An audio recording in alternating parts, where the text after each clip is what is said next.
نحمدہ ونصلی علی رسولہ الکریم۔ حضرات ناظرین کرام، میں آپ سے نماز کے تعلق سے دو باتوں کا آج ذکر کرنا چاہتا ہوں۔ پہلی بات تو یہ کہ جب ہم جماعت کی نماز کے لیے آتے ہیں، پہلی صف میں یا دوسری صف میں نماز پڑھتے ہیں، اور نماز پڑھنے کے بعد جب امام صاحب سلام پھیر دیتے ہیں تو جب ہم پیچھے مڑ کے کبھی دیکھتے ہیں تو کچھ لوگ ہمارے پیچھے نماز پڑھتے ہوتے ہیں۔ اب اگر ہمارے پیچھے ایک ہی آدمی نماز پڑھ رہا ہے اور بالکل ہمارے پیچھے ہے تو آپ سلام پھیرنے کے بعد دوسری جگہ ہٹ کر کے نماز پڑھ سکتے ہیں۔ یہ نمازی کے سامنے گزرنا نہیں ہوا، یہ ہٹنا ہوا، اس کی اجازت شریعت دیتی ہے۔ لیکن اگر ایک کی بجائے دو چار لوگ پیچھے نماز پڑھ رہے ہیں تو دو چار لوگ پیچھے جب نماز پڑھ رہے ہیں تو اگر آپ وہاں سے ہٹنے کی کوشش کریں گے تو ظاہر ہے کہ نمازی کے آگے سے گزریں گے، اور نمازی کے آگے سے گزرنا بہت ہی بڑا گناہ ہے، جبکہ آپ نے جہاں فرض کی نماز پڑھی ہے وہاں سے ہٹ کر کے سنت پڑھنے کے لیے دوسری جگہ تلاش کرنا خالص مستحب ہے، یعنی بہتر ہے۔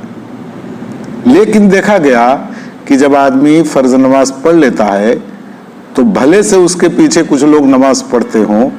لیکن وہ یہ خیال نہیں کرتا، وہ یہ ضروری سمجھتا ہے کہ نہیں، اب یہ جگہ سے ہٹ کر کے مجھ کو دوسری جگہ جا کر کے ہی سنت اور نفل پڑھنی ہے۔ یہ خیال بالکل غلط ہے۔ اگر یہ خیال رہے گا تو ظاہر ہے کہ نمازی کے آگے سے ہم گزریں گے اور وہ بہت بڑا گناہ ہوگا۔ دوسری بات کہ جو امام صاحب سلام پھیرنے کے بعد دعا مانگتے ہیں، وہ دعا مانگنا شاید اس لیے ہو کہ ہمارے یہاں بہت سارے مصلی، بہت سارے نمازی، ان کو قرآنی دعائیں، حدیث کی دعائیں یاد نہیں رہتی، تو امام صاحب وغیرہ نے یہ دعائیں مانگنی اس لیے شروع کر دی، شاید کہ ہم دعا مانگیں گے، پیچھے لوگ آمین کہیں گے تو ان دعاؤں میں یہ حضرات شریک ہو جائیں گے۔ ورنہ اسلام میں نماز کی سنتوں میں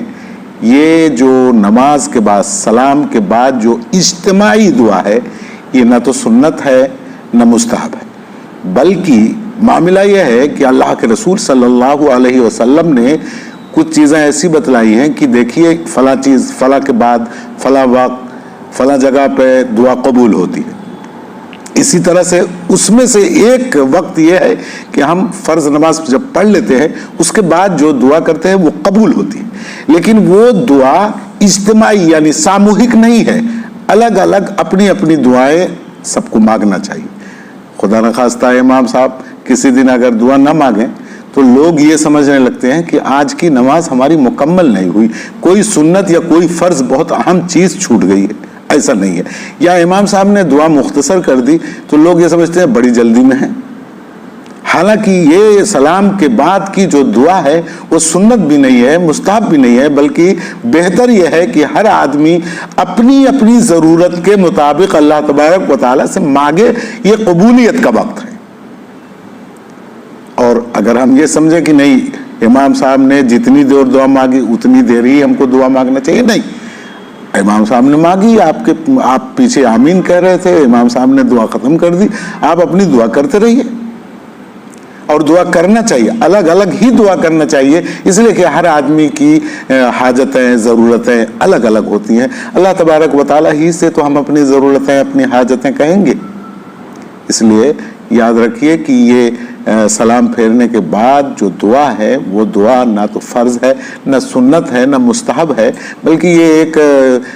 اسی خیال سے کہ شاید لوگوں کو یاد نہیں ہوگا، اور وہ یاد نہ ہونے کی وجہ سے لوگ ان کی دعاؤں میں، امام صاحب کی دعاؤں میں شریک ہو لگے، اسی لیے، ورنہ یہ سنت نہیں ہے۔ تو آپ اس پر اصرار نہ کیا کریں، آپ اس پر ضد نہ کیا کریں اماموں سے، اور اپنی دعائیں مانگتے رہیں۔ اللہ تبارک و تعالیٰ ہر ایک کی دعا سننے والا ہے، قبول کرنے والا ہے۔ دعا کیجئے کہ اللہ تبارک و تعالیٰ ہم کو زیادہ سے زیادہ دعائیں مانگنے کی توفیق عطا فرمائے۔